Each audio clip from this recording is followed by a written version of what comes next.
할렐루야. 주님의 은혜가 오늘도 여러분 삶 가운데 가득하시기를 주의 이름으로 축원을 드립니다. 자, 오늘 본문 말씀은 상당히 짧습니다. 그러나 우습게 보시면 안 됩니다. 4절 말씀이라고 흔히 들어왔던 말씀이라고 만만히 보셔서도 안 됩니다. 겨자씨와 누룩에 대한 비유입니다. 오늘 저녁에도 이제 좁은 문에 대한 이야기를 함께 나누겠지만 우리는 지금 계속해서 주님의 제자의 도, 제자의 길, 참된 제자란 어떤 존재를 이야기하는가에 대한 분명하고도 명확한 지침들과 방법들과 모습들을 이야기하고 있습니다. 누구를 따르느냐? 주님을 따릅니다. 그 주님은 어떤 주님이냐? 10절부터 17절까지 그 주님은 전적으로 우리를 은혜로 부르신 주님이 곧 은혜의 주님이라는 겁니다. 죄송합니다만 여러분이 하신 게 아무것도 없습니다. 서운해도 할 수 없습니다. 짜증나도 할 수 없어요. 기분 나빠도 할 수 없습니다. 여러분이 한 게 아무것도 없습니다. 교회 개척 우리 교회에 누구도 한 사람이 없습니다. 따라온 것뿐이에요. 주님을요, 하나님을요, 왕이신 하나님의 명령에 순종했을 뿐입니다. 이게 은혜입니다.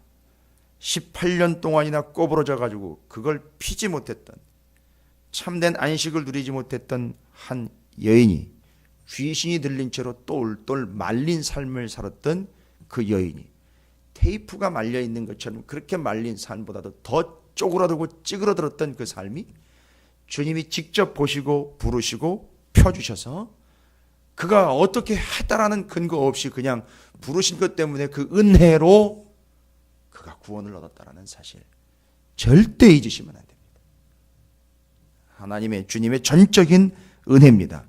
왜 이걸 강조하느냐? 우리가 따르는 주님이, 나를 부르는 주님이 은혜의 주님이라는 겁니다. 그래서 우리가 제자가 된 것 또한 역시 모릅니다. 제자가 아직 안 됐을 수도 있고요. 제자라고는 완전히 딴판의 삶을 살 수도 있겠지만 어쨌든 제자가 있으니까요. 우리 중에는 그 제자로 부르신 것도 주님의 전적인 은혜라는 겁니다. 그리고 그 전적인 은혜로 부름을 받은 제자들은 뒤이어 안식일에 그것을 고쳤다라고 공격하고 있는 회당장에게 분명히 얘기합니다.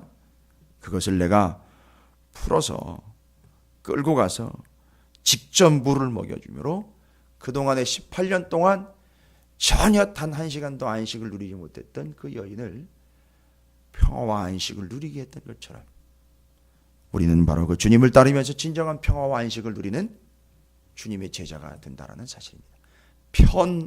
안과 풍성을 누리게 되는 게 아니라 모진 핍박과 압박과 고통 속에서도 주님이 주시는 안식을 누릴 수 있다라는 겁니다. 이게 주님을 따르는 제자들의 모습이라고 할 수 있습니다. 오늘 본문의 비유는 18절부터 21절까지 두 개의 사물이 등장을 합니다. 겨자씨와 누룩이라는 그 안에 생명을 가지고 있는 존재죠. 겨자씨와 누룩의 비유입니다. 상당히 여러분께서는 이 본문에 익숙하시고 많은 이야기를 들어와셨기 때문에 나름대로 가지고 계신 이해가 있을 것입니다. 그러나 유대인들의 관점에서 이 두 개의 본문 비유를 보면 참 우스꽝스러운 비유입니다. 무슨 얘기냐면 겨자씨와 누룩에 대한 비유인데 그냥 겨자씨 자체와 누룩 자체를 보면 우리는 이미 알고 있는 거예요. 겨자씨 너무너무 작습니다. 기회가 되면 제가 그 겨자씨를 직접 보여드릴 수도 있는데, 그리고 또 누룩이라는 것도 이미 이스라엘 백성들이 애굽에서 나올 때 누룩을 다 제거하고 나오게 되는 그런 이야기들을 통해서 누룩에 대해서 긍정적인 측면보다는 부정적인 측면으로 이야기하는 부분들도 많이 있습니다. 그러나 이제 누룩을 왜 그렇게 언급을 했느냐, 그리고 지금 언급하고 있는 이 상황을 보셔야 됩니다. 그 존재 자체를 이야기하는 게 아니라 상황 자체가 이해가 돼야 됩니다. 지금 그 겨자씨를 어떤 상황으로 지금 묘사를 하고 있느냐 하면 하나님의 나라를 설명할 때 19절에 마치 사람이 자기 채소밭에 갖다가 심은 겨자씨 하나를 같다라고 이야기합니다.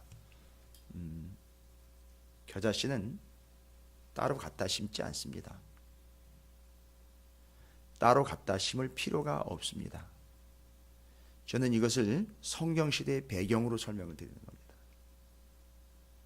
전에 내려오는 얘기에 의하면 겨자씨는 따로 겨자씨를 얻으려고 먼저 부속물을 얻기 위해서 따로 심을 필요가 없습니다.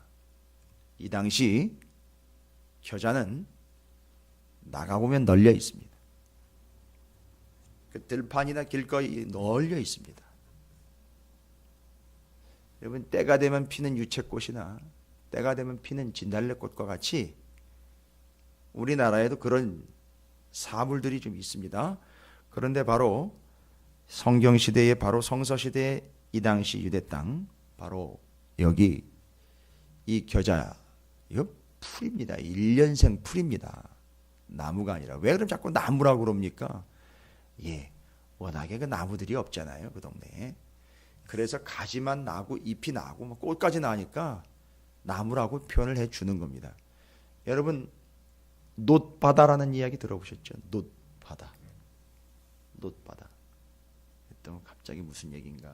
자꾸 성경이 떠올라 오셔야죠. 성막 안에 있는 재물을 씻고 더러운 것을, 지저분한 것을 씻기 위해 놋으로 두들겨서 큰 대야를 만든 그 대야 이야기하는 겁니다. 거기다가 물을 받아놨는데 그걸 놋바다라고 그럽니다. 이스라엘 사람들은 워낙에 물 구경을 자주 못했기 때문에, 비가 또 많이 오는 것도 아니기 때문에 물이 조금만 모여 있어도 그것도 바다라고 그래요. 그게 또 갈릴리 호수입니다. 원래 담수호인데 그걸 또 바다라고 얘기를 해요. 그 정도로 그 삶의 상황에서 이야기해 봤을 때에 물이 많이 모여 있으면 그것도 바다인 것처럼, 또 나무, 맞습니다. 풀일지라도 가지가 올라와서 잎이 나가지고 꽃까지 피고 막 이러면 나무라고 불렀어요. 이 겨자씨 같은 경우 겨자나무라고까지 부른 이유는 뭐냐 하면, 그 나무라고 부르는 그 풀이 1년생 풀입니다. 났다가 1년이면 그냥 사라져 버려요. 그런데 그게 나가보면 널려 있습니다. 그러니까 씨를 따로 채소밭, 그러니까 이 채소밭은 이미 밭을 만들어 놓은 거거든요. 겨자는요, 밭에 있지 않고 밭 바깥에 울타리나 길가에 널려 있고 벌판에 널려 있습니다. 필요하면 어떻게 하면 되죠? 가서 그냥 훑으면 됩니다. 쫙 널려 있어요. 그런데 특별히 이 채소밭 주인이 겨자씨를 몇 개를 따서 자기 밭에다가 갖다가 넣은 거예요. 그 흔한 겨자씨를 자기가 만들어 오는 구역 안에다 갖다가 일부러, 그럴 필요도 없는데 그냥 나가면 구할 수 있습니다. 그냥 손으로 훑으면 걷어낼 수 있어요. 그런데 그걸 걷어서 자기 채소밭 안에다 갖다가 심었다는 얘기입니다. 심을 필요가 없는데요. 그 다음에는요, 누룩입니다. 누룩 같은 경우는요, 여기 한 여인에 대한 이야기가 나옵니다. 이 여인은 가정주부겠죠. 일반적으로 분명히 가정주부, 요리할 때 누룩을 씁니다. 특히나 빵을 만들 때 씁니다. 그러니까 이 당시에 누룩은요, 지금 우리 누룩 쓰는 것처럼, 우리 권사님 잘 아시겠지만 이 누룩 같은 경우는요, 요즘에는 워낙에 조금만 넣어도 발효가 잘 되는 누룩들이 있습니다. 그러나 이 당시에는 누룩이라는 걸 어떻게 채취를 하느냐 하면, 누룩 자체만은 없어요. 누룩을 넣어서 빵을 만든 것 있지 않습니까? 빵을 만든 것 말려서 그 안에 있는 누룩 성분을 쓰는 겁니다. 그러니까 여러분, 효과로 따져볼까요? 아예 누룩 자체를 넣는 것하고 빵에 들어가 있는 그 누룩, 그걸 가루를 내가지고선 그 누룩 효과를 내는 걸 비교하면 엄청 느립니다. 이게 누룩이 있는 건지 없는 건지도 모를 정도로, 유대인들의 문헌에 의하면 빵을 만들기 위해 반죽에다가 누룩을 넣어놓고 예루살렘에서 여리고성을 한번 갔다 오니까 그제서야 누룩이 발효가 됐다라는 이런 얘기까지도 있어요. 재미있죠? 그런데 그렇게 효과가 아주 미미한 누룩을 여러분 그냥 넘어가면 아무것도 모릅니다. 무시하거나 여러분들을 외면하려고 하는 게 아니라 우리가 이런 식으로 신앙생활을 하고 있어요. 아무것도 아니고 자기 멋대로요. 자기 방식대로. 여자가 그 한 번 빵 만들 때 쓰는 거예요. 그러니까 식탁에서 가정에서 식구들이 조금 먹을 때 사용되는 누룩이 얼마나 되겠습니까? 생각을 해보십시오. 빵이요. 아마 요만한 덩어리 하나 만들어서 그걸 식구들이 나눠 먹을 거 아닙니까? 그러면 고기 만들 때 들어간 누룩 쭉, 그러니까 그것도 빵에 들어가 있는 거 가루로 만들어 가지고 그 빵 몇 조각이 만들 때 쓰는 그 누룩을 잘 보십시오. 어디다가 넣습니까? 가루 서말에다 갖다 넣었대요. 여기 이 성경에 얘기하고 있는 가루 서말이면은요, 오늘날로 치면 대략 약 39리터가 나옵니다. 그러니까 한 40리터가 되는 거예요. 40리터요. 반죽이 40리터예요. 반죽만 40리터하고 거기다가 누룩을 넣으면 엄청나게 불어나겠죠. 이게 40리터면 상상이 가시는지 모르겠습니다. 우리 저 뒤에다가 넣어놓고 먹는 물이 저게 몇 리터인지 모르겠습니다만 10, 20리터입니까? 저거 2개 반죽을 준비해서, 여러분 벌써 이 이야기 자체가 일반 가정에서 먹는 빵이 아니에요. 그럼 거기다가 누룩을 넣어요? 그럼 무슨 얘기입니까? 이 양 자체가 벌써 다른 거죠. 뭐예요? 약 40리터의 반죽에다가 누룩을 넣어서 발효를 시키는 거는 군대 있죠? 군대 군인들 약 100명이 먹을 수 있는 양입니다. 이 양은. 근데 그걸 만드는데 이 여인은 얼마를 넣은 거죠? 자기 빵 몇 조각 만들 때 넣는 누룩을 거기다 넣어둔 겁니다. 여러분 그거 어떻게 했습니까? 엄청 오래 걸리겠죠. 이건 넣은 건지 안 넣은 건지도 모를 정도의 효과겠지요. 그런데 어쨌든 2개가 다, 잘 보십시오. 2개의 비유가 다 참 시원찮은 비유예요. 세상에 이런 일을 하는 사람은 없어요. 그런데 뭐라고 얘기합니까? 그런 일을 하는 사람은 세상에 없다. 그러나 하나님의 나라는 그런 것이다 라고 이야기를 합니다. 뭔 얘기일까요? 요거는 겨자씨와 누룩의 입장에서 보셔야 돼요. 그렇게 훑어서 채소밭으로 들어온 겨자씨, 그렇게 별것도 아니고 아주 미미한 양의 누룩, 어디예요? 40리터의 반죽에 들어가 버린 누룩. 마태복음 같은 경우는요, 여인이 그 서말 속에 갖다 넣었다라고 그러죠. 마태복음에서는 이 표현을요, 몰래 집어넣었다, 감추어 넣었다라는 뉘앙스로 표현을 해요. 그런데 하나님의 나라라고 이야기했으니까 무슨 얘기입니까? 하나님은 그 겨자씨와 누룩을 그런 이유에서 그 채소밭에다가 심은 것이고, 그 말도 안 되는 양의 어마어마한 양의 반죽에다가 그 별 대수롭지도 않은 양의 아주 효과도 미미할 것 같은 누룩을 집어 넣은 것과 같다라고 이야기를 합니다. 그럼 이 이야기는 뭘 얘기하네요? 제가 좀 전에 말씀드렸죠. 그렇게 채소밭에 심기음을 당한 겨자씨, 그 다음에 그 어마어마한 반죽에 들어간 미미한 양의 누룩, 요게 바로 누구 입장에서 설명이 되어야 되느냐면 제자들 입장에서 설명이 되어야 됩니다. 제자란 교만하지 마십시오. 나가보면 널려 있습니다. 우리처럼 착하게 산다라고 생각하는 사람들 널려 있습니다. 우리처럼 열심히 산다는 사람 널려 있어요. 교회 안에 들어와 있으니까 자기가 최고인 것 같고, 자기가 정말 잘하는 것 같고, 자기 가정이 신앙생활에 몇 대 했으니까 그 대대로 열심히 해온 것 같고, 죄송합니다. 정말 우습지도 않아요. 나가보면 그 이상 하는 사람들 수두룩합니다.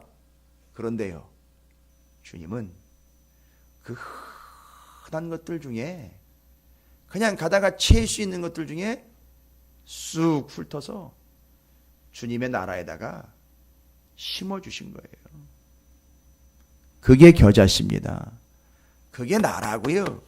그게 제자예요. 뭘 잘해서 특출나가지고 내가 선택돼가지고 차출된 게 아닙니다.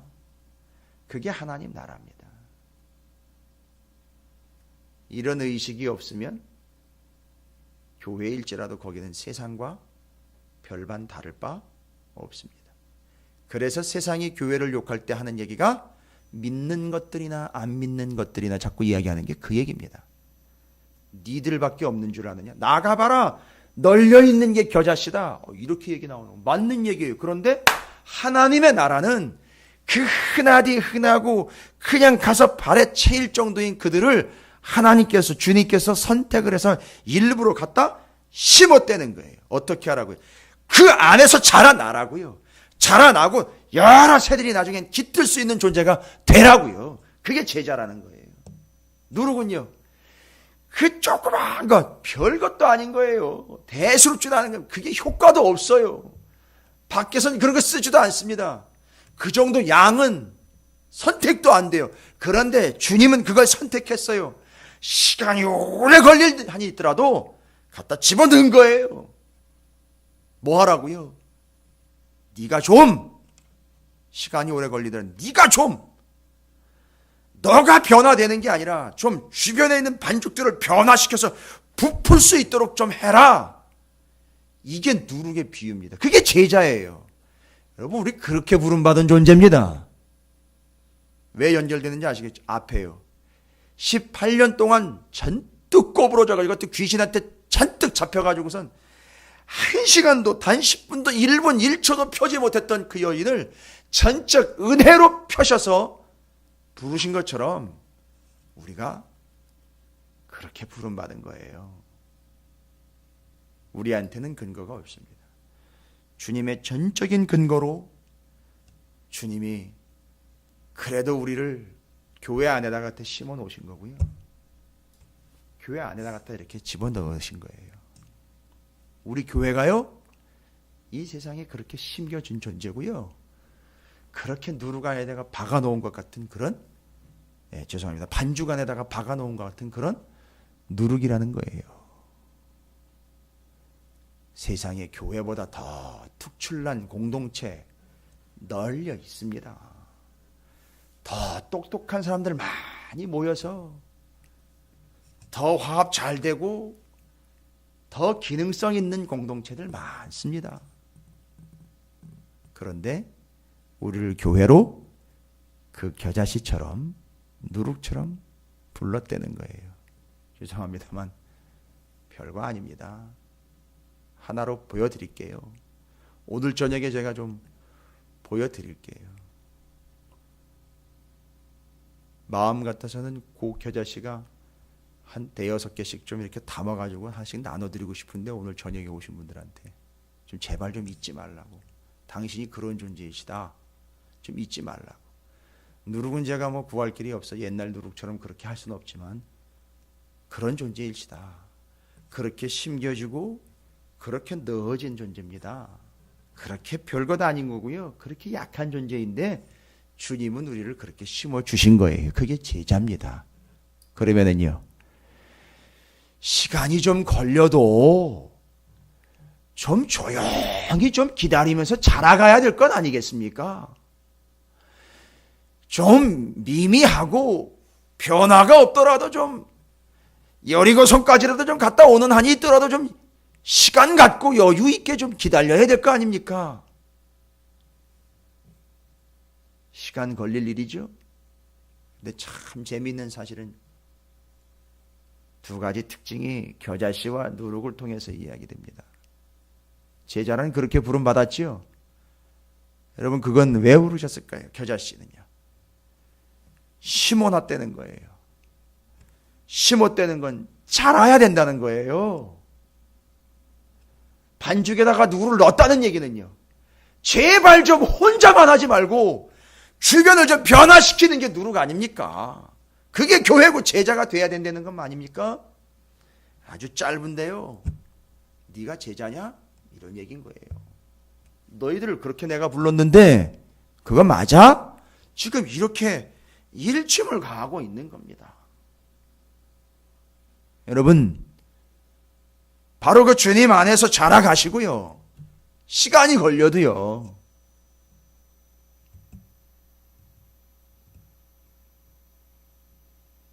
그 주님 안에서 그 반죽에 좀 영향을 미쳤으면 좋겠어요. 둘 다 소리가 나지 않는다는 거예요. 아주 조용히 싹이 나서 자라고 아주 조용히 발효가 된다는 겁니다. 여러분, 저는 이 말씀으로 오히려 주님 그 말씀 그대로 여러분을 축복합니다. 여러분이 그 채소밭과 그 반죽에 심겨지고 뿌려진 겨자씨와 누룩처럼 전적 은혜로 부름받은 제자가 되어 그렇게 겸손하게 자라가시고 그렇게 주변에 스스로가 영향을 미칠 수 있는, 뭘 영향을 미치려고 하지 마십시오. 희한하게 나한테 닿으면